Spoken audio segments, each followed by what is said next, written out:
आप सुन रहे थे सतीश अल्लूर को, जो कि डीआईजी बीजापुर से बातचीत कर रहे थे। और अब बात कर लेते हैं रायगढ़ की, जहां पर टीवी24 की खबर का असर हुआ है। सड़क निर्माण और उसकी मरम्मत की मांग को लेकर चंद्रशेखरपुर के ग्रामीण पिछले 3 दिनों से धरने पर बैठे थे और सड़क निर्माण की मांग पर अड़े हुए थे। एसडीएम और एसडीओपी की ग्रामीणों के साथ बातचीत भी बेनतीजा रही, जिसे गुरुवार को टीवी24 ने अपने खास कार्यक्रम सुलगते सवाल में दिखाया और जीरो ग्राउंड पर जाकर ग्रामीणों से बातचीत की। खबर दिखाए जाने के बाद शासन प्रशासन जागा और एसडीएम फिर ग्रामीणों के पास गए और उन्हें लिखित में आश्वासन दिया, जिसके बाद ग्रामीण माने और प्रदर्शन खत्म किया गया। हालांकि इस दौरान कुछ ग्रामीण नाराज भी नजर आए और आश्वासन नहीं काम शुरू करने की मांग करते रहे।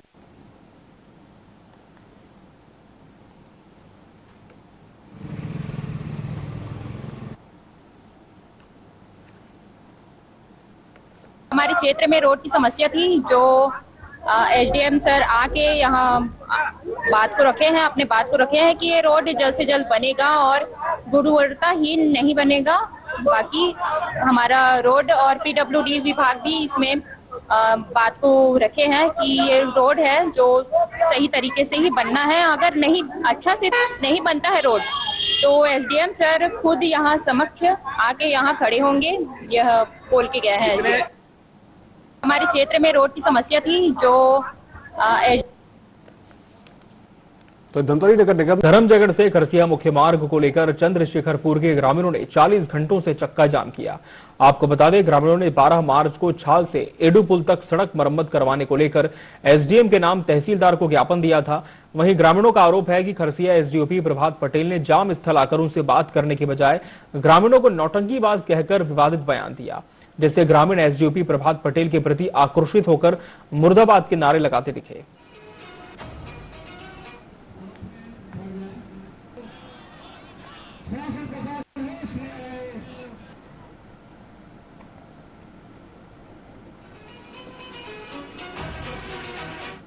मैं यही मुद्दा है कि हमारा ये सड़क, सबसे पहले तो मैं यही कहना चाहूँगी कि हमारे रोड 15 साल हो गया है, अब तक नहीं बना है। सिर्फ रोड को ही नहीं बल्कि और भी समस्याएं हैं, लेकिन हम मेन मुद्दा है हमारा रोड नहीं बना है अब तक। सिर्फ हमें कागजों पर आश्वासन ही मिलता है और रोड कभी नहीं बनता है। यहाँ पर जो रोड है पूर्व में बना था डामर रोड, जिसकी यहाँ पे कोई ज़रूरत नहीं थी। यहाँ पे सीसी रोड का ज़रूरत है विथ डिवाइडर, जो कि यहाँ पे पिछले 4 साल से हम लोग धरना दे रहे हैं। लेकिन धरना देने के बाद में अगले दिन जब आश्वासन दे दिया जाता है प्रशासन से हमको, और प्रशासन से आश्वासन देने के बाद 1 दिन 2 दिन जेसीबी खाली दिखावा के लिए चलता है रोड पे कि रोड बन रहा है करके, उसके बाद 1 से 2 दिन के बाद में बंद हो जाता है। मांग ये है कि रोड हम लोग का बने। हम लोग डस्ट से परेशान हैं। यहाँ के मतलब रोड के चक्कर में ना डस्ट ज़्यादा होता है। अब ट्रक इतना चल रहा है कि ना डस्ट पूरा अंदर अंदर घुस रहा है, सर्दी खांसी में, इसलिए हम लोग को रोड चाहिए। रोड से परेशान है हम लोग। भोपाल कोरबा की बात करेंगे, जहां पर्यावरण विभाग ने कोयला फ्लाई ऐश परिवहन क्रेशरों में प्रदूषण को लेकर स्टैंडर्ड ऑपरेटिंग प्रोसीजर लागू किया था। इसके बाद प्रदूषण फैलाने पर पेनाल्टी करने का प्रावधान सख्त किया गया। प्रदूषण रोकने के लिए एसओपी लागू की गई, जिसके तहत खनिजों और कोयले का परिवहन ढककर किया जाएगा। साथ ही ओवरलोड और लापरवाही से परिवहन पर भी कार्रवाई की जाएगी।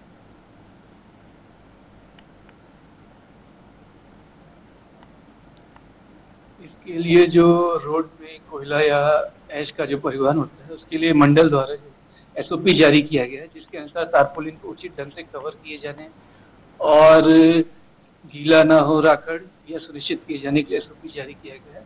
तो एसओपी का पालन करने के लिए समय समय पर कार्यालय द्वारा निरीक्षण किया जा रहा है और जनवरी 2025 से लेकर 5 मार्च 2025 तक की स्थिति में ताप विद्युत संयंत्र और कोल माइंस के विरुद्ध 31 लाख रुपए से अधिक की पेनल्टी इम्पोज की गई। इसमें सभी ताप विद्युत संयंत्र, एनटीपीसी बाल्को और CSEB east, west, Gevra, Dipka, Kusmunda और मानपुर, इसके लिए बलौद दीपक सोनी के बंगले। जांजगीर चांपा जिले के पीथमपुर में रंगपंचमी के अवसर पर 400 सालों से चली आ रही परंपरा के मुताबिक पालकी में विराजमान शिवजी की शोभा यात्रा में सैकड़ों समेत श्रद्धालुओं ने पूरे उत्साह के साथ बम बम भोले के जयघोष किए और बारात में शामिल होकर परंपरा को निभाया। वहीं इस बार गंगा आरती की तर्ज पर पहली बार भव्य महाआरती का आयोजन किया गया और 10 दिवसीय मेले का भी आयोजन किया जाएगा।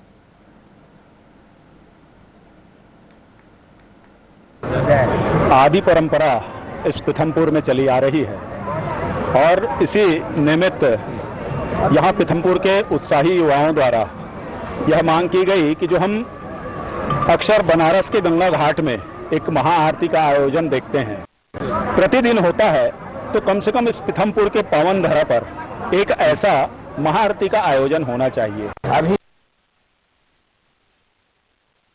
गंगा आरती टाइप जैसे बनारस में होता है, वैसी महाआरती चापा के सेवा संस्थान के द्वारा किया गया। यहाँ उज्जैन पंचदश नाम जूना अखाड़ा से बड़े बड़े साधु और बहुत सारे लोग यहाँ आकर के आज आरती में भी सम्मिलित हुए। बहुत लोग कोरबा की बात करेंगे, जहां पर्यावरण विभाग ने कोयला फ्लाई ऐश परिवहन क्रेशरों।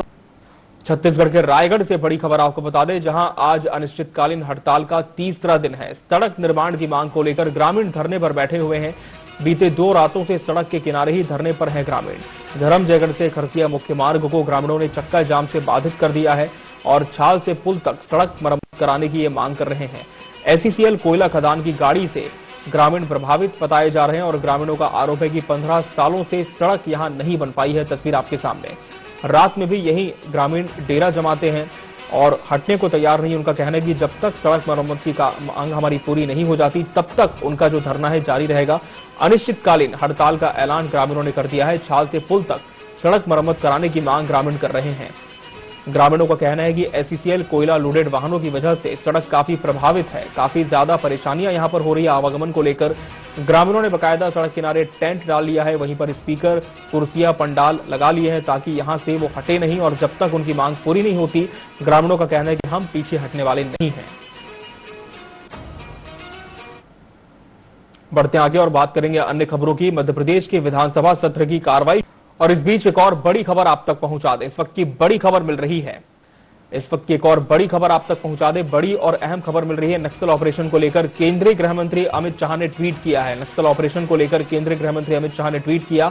नक्सलियों को मारने वाले जवानों की उन्होंने तारीफ की और कहा कि सरकार नक्सलियों के विरुद्ध रूथलेस अप्रोच से आगे बढ़ रही है। सरेंडर न करने वाले नक्सलियों के खिलाफ जीरो टॉलरेंस की नीति है। अगले साल 31 मार्च से पहले देश नक्सल मुक्त हो जाएगा।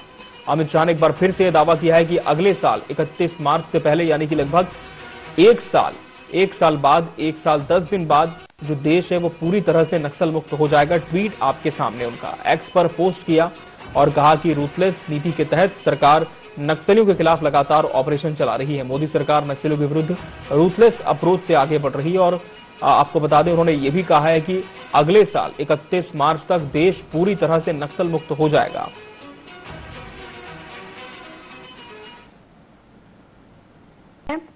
वहीं बीजेपी भी लगातार कार्रवाई करेगा। अब रुक करते हैं बीजापुर का, जहां से बड़ी खबर आपको बता रहे हैं। बड़ी खबर आपको बीजापुर से बता रहे हैं, जहां सुरक्षा बलों की नक्सली के बीच मुठभेड़ की खबर सामने आई है। इस मुठभेड़ में एक जवान शहीद हो गया है। बड़ी खबर आपको बीजापुर से बता रहे हैं, जहां मुठभेड़ में एक जवान शहीद होने की खबर सामने आई है। वहीं 2 नक्सलियों को भी जवानों ने ढेर कर दिया है।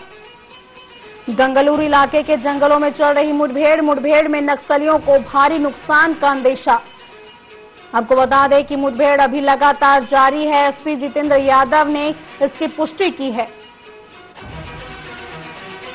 इस खबर पर ज्यादा जानकारी के लिए हमारे सहयोगी सतीश जल्लूर हमारे साथ जुड़ चुके हैं। जो सतीश, क्या कुछ जानकारी है? एक बार फिर से नक्सलियों और सुरक्षा बलों के जवानों के बीच मुठभेड़ की खबर सामने आई है। इसमें एक जवान शहीद भी हो गया है। क्या कुछ और अपडेट है? बिल्कुल कमलेश्वरी, देखिए आपको बता दें कि बीजापुर के गंगलूर क्षेत्र अंतर्गत एंड्री के जंगलों में यह मुठभेड़ चल रही है और सुबह लगभग तड़के से यह मुठभेड़ जारी है और इस मुठभेड़ में कई जवानों ने जो है माओवादियों को घेर रखा है और इसमें बड़े कैडर होने की संभावना भी जताई जा रही है। कम से कम 15 से 20 ऐसे कैडर है जो कि आंध्र प्रदेश, तेलंगाना के महत्वपूर्ण कैडर है, उनको घेरने की बात कही जा रही है और इसी अधिसूचना पर जो है जवानों की टुकड़ियां निकली थी गंगलूर क्षेत्र अंतर्गत में।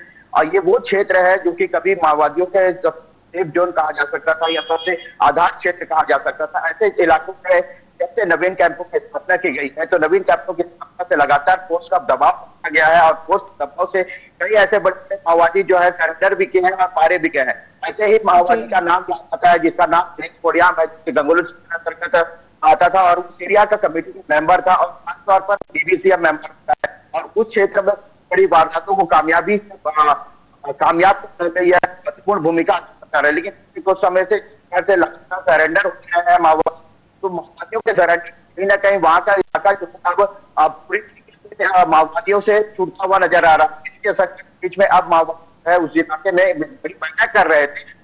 ये वो एंट्री के जंक्शन है जहाँ पर माओवादियों की बैठक हो रही थी और इतनी सूचना कहते हैं जवानों को प्राप्त होती है तो रात में ही जवान इस इलाके में निकले, चाहे सीआरपीएफ के जवान हो, एसटीएफ के जवान, पुरा के जवान हो या फिर डीआईजी जो कि प्रमुख बल है पूरी पीढ़ी में, ये जवानों की टुकड़ियां इलाके को दिखती है और सुबह 5 से 6 बजे के बीच में जो है मुठभेड़ की खबर निकल सकती है और मुठभेड़ लगभग अभी 3 से 4 घंटे बीत गए हैं और फायरिंग जिस प्रकार से हो रही है मुठभेड़ में अभी फिलहाल जो जानकारी आ रही है, जो सूत्र के अनुसार माओवादियों के शव बरामद कर लिए गए हैं। अब क्या बरामद किया है ऐसा हमारे से खबर निकल के आ रहा है। वहीं अगर बात करें तो जवान को जो है काफी जख्मी है, घायल अवस्था में बाहर निकालने का प्रयास कर रहा है, लेकिन अब तक स्पष्ट रूप में ये बात नहीं आ रही है कि घायल है सही, क्योंकि लगातार प्रकार से खबरें बाहर व्हाट्सएप में खबरें आ रही है, वायरल जो खबरें है उसको तर्जुमा न देते हुए कोई पुष्टि नहीं है।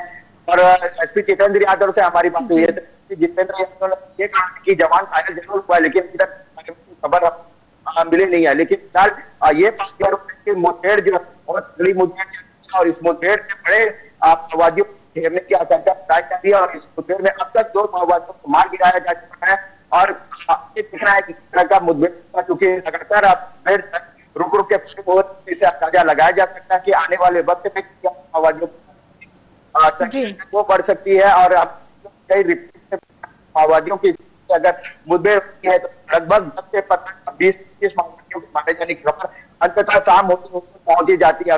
यह मुठभेड़ भी उसी के बीच में चलती आ रही है और हो सकता है कि इस मुठभेड़ में माओवादी अगर जिनको घेरा गया है मारे जाने की खबर भी निकल सकती है।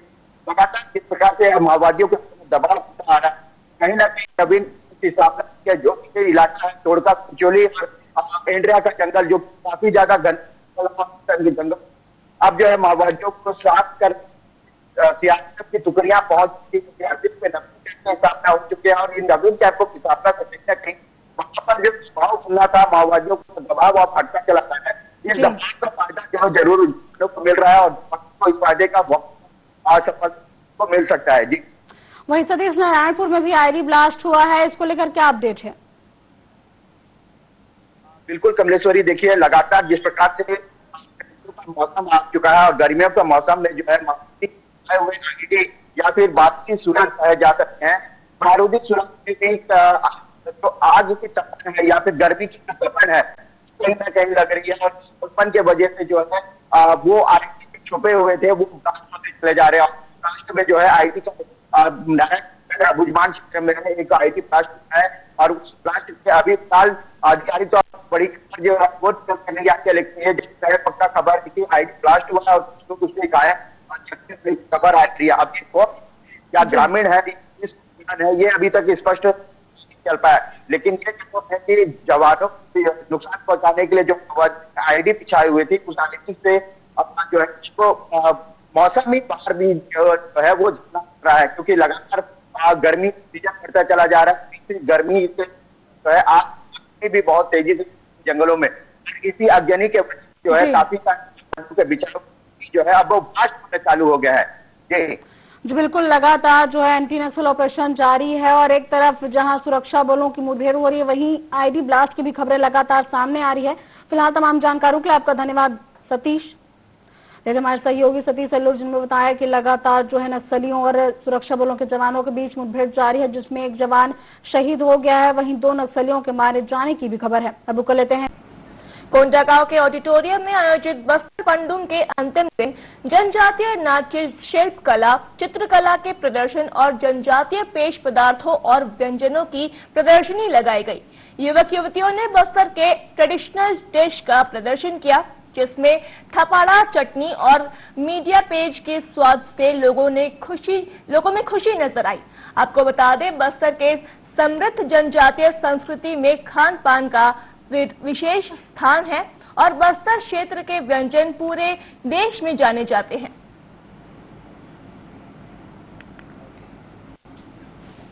और मैं सीओ जनपद कोंडागांव हूँ, मैं पदस्थ हूँ।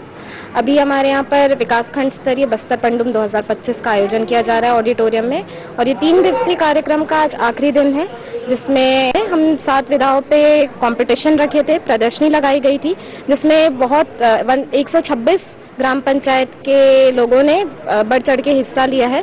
कोंडागांव और यहाँ जो है 3 दिवसीय कार्यक्रम बस्तर पंडुम के नाम से जो राज्य शासन के निर्देश पर जो चलाए जा रहे हैं, ये बहुत ही अच्छा है, क्योंकि हम लोग भी चाह रहे थे हमारे आदिवासियों का संस्कृति आए दिन लुप्त हो रही थी। तो माननीय मुख्यमंत्री विष्णुदेव साय जी को धन्यवाद देता हूं कि हमारे संस्कृति को बचाने के लिए और इसको पुनर्जीवित करने के लिए ये बहुत अच्छी पहल है। और मैं सीओ बात करते हैं विदिशा की, तो विदिशा के उमरछा गांव में के बाद आप सबका स्वागत है। बढ़ते हैं खबरों की ओर। खबर रायगढ़ से है, जहां रायगढ़ के धर्मजयगढ़ में 3 शासकीय दुकानों पर बड़ी कार्रवाई की गई। एसडीएम ने कार्रवाई करते हुए कापू, बंधनपुर और लिप्टी के शासकीय राशन दुकान के संचालक को निलंबित कर दिया है। इससे क्षेत्र के राशन दुकान संचालकों पर हड़कंप मच गया। बताया जा रहा है कि तीनों दुकानों का संचालन इंदिरा महिला स्व सहायता समूह बंधनपुर की ओर से किया जा रहा था। फिलहाल हितग्राहियों को कोई परेशानी न हो, इसके लिए वैकल्पिक व्यवस्था की गई है।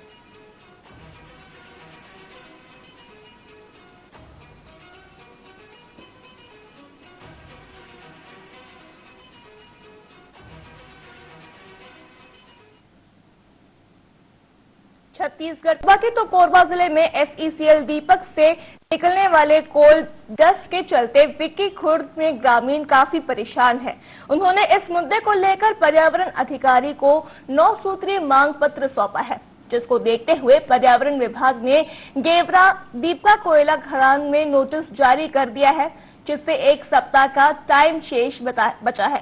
वहीं एसईसीएल गेवरा दीपका प्रबंधन की ओर से समय पर जवाब नहीं मिलने पर उचित कार्रवाई की जाएगी। में धूल डस्ट है, बहुत ज्यादा पानी का समस्या है। रोड तो देखिए रहे हैं, आने जाने वाले लोग को तो बहुत ज्यादा दिक्कत हो ही रहा है।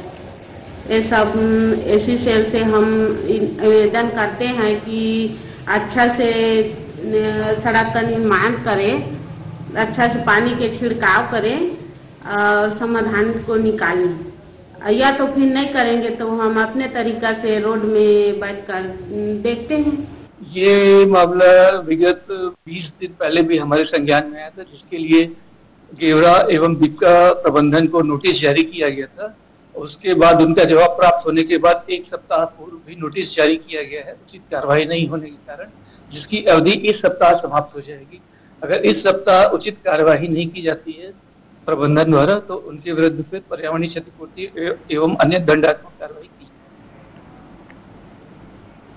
कोंडागांव के ऑडिटोरियम में आयोजित बस। चलिए इस बीच एक बड़ी खबर देख लेते हैं कोरबा से। कोरबा से बड़ी खबर है, पुलिस विभाग में बड़ा फेरबदल।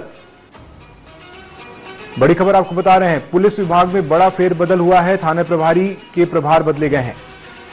सहायक केंद्रों के प्रभारी के प्रभार में भी बदलाव हुआ है। एसपी सिद्धार्थ तिवारी ने आदेश जारी कर दिया है। कई थाना प्रभारियों के थाने में बदलाव हुआ है, प्रभार में बदलाव हुआ है। एसपी ने लिस्ट जारी की है। कोरबा से बड़ी खबर।